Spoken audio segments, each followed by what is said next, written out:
যদি ভাবছেন এক পদেই বাজিমাত করবেন তাহলে সয়াবিন দিয়ে এই রেসিপিটা ঝটপট দেখে নিন। প্রথমে আমি সয়াবিনটাকে সেদ্ধ করে এর থেকে জলটা বার করে নিয়েছি এবং আলু সেদ্ধ করে তারপর হাতে করে ভেঙে নিয়েছি।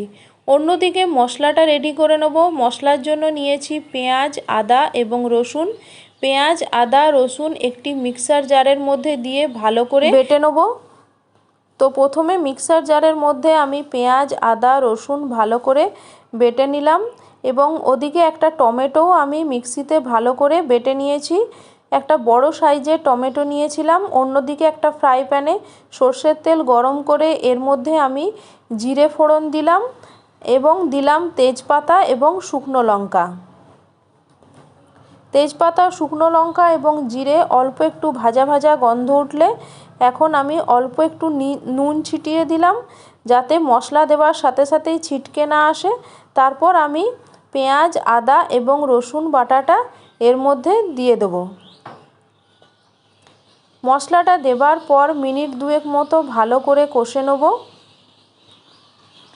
মশলা কষানো হয়ে গেলে দিয়ে দিলাম হলুদ গুঁড়ো, ধনে গুঁড়ো, এরপর দিয়ে দেবো জিরে গুঁড়ো, কাশ্মীরি লাল লঙ্কা গুঁড়ো এবং সবার শেষে দিয়ে দিলাম গরম মশলা।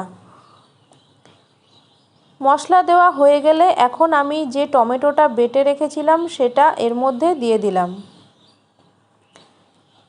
সব কিছু ভালো করে একসাথে মিশিয়ে নেব এবং এরপর ঢাকা দিয়ে মিনিট 10 কম আঁচে ভালো করে এটাকে কষিয়ে নিতে হবে যাতে এর মধ্য থেকে তেলটা বেরিয়ে আসে।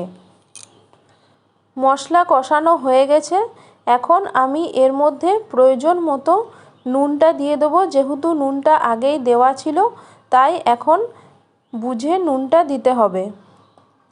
নুন দেওয়ার পর আমি সয়াবিনটা দিয়ে দিলাম। সয়াবিন আগে থেকে সেদ্ধ করে এর থেকে জলটা বার করে নিয়েছিলাম। এরপর সয়াবিন মশলার সাথে মিনিট দুয়েক মতো ভালো করে কষিয়ে নেব। মিনিট 5 মশলার সাথে সয়াবিনটা কম আঁচে ভালো করে কষিয়ে নিতে হবে যাতে সয়াবিনের মধ্যে মশলাটা ভালো করে মিশে যায়। মশলা সয়াবিন কষানো হয়ে গেলে এখন আমি সেদ্ধ আলুটা এর মধ্যে দিয়ে দেবো।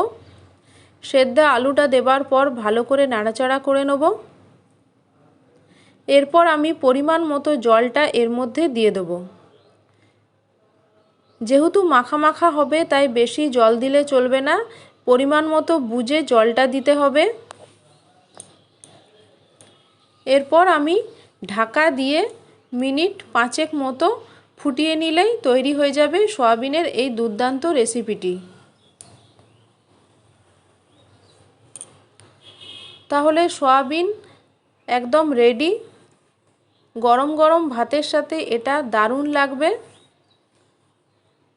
আমার এই সয়াবিনের রেসিপিটি আপনাদের কেমন লাগলো অবশ্যই কমেন্টস করে জানাবেন। ভালো লাগলে লাইক, শেয়ার এবং সাবস্ক্রাইব করতে ভুলবেন না। ইউটিউবের বন্ধুরা প্লিজ চ্যানেলটিকে সাবস্ক্রাইব করবেন। ফেসবুকের বন্ধুরা প্লিজ স্কিপ না করে ভিডিওগুলো দেখবেন এবং অবশ্যই পেজটিকে ফলো করে দেবেন। আবার অন্য একটা রেসিপি নিয়ে আপনাদের সামনে চলে আসব। আপনারা সবাই ভালো থাকবেন, সুস্থ থাকবেন এই কামনাই করি।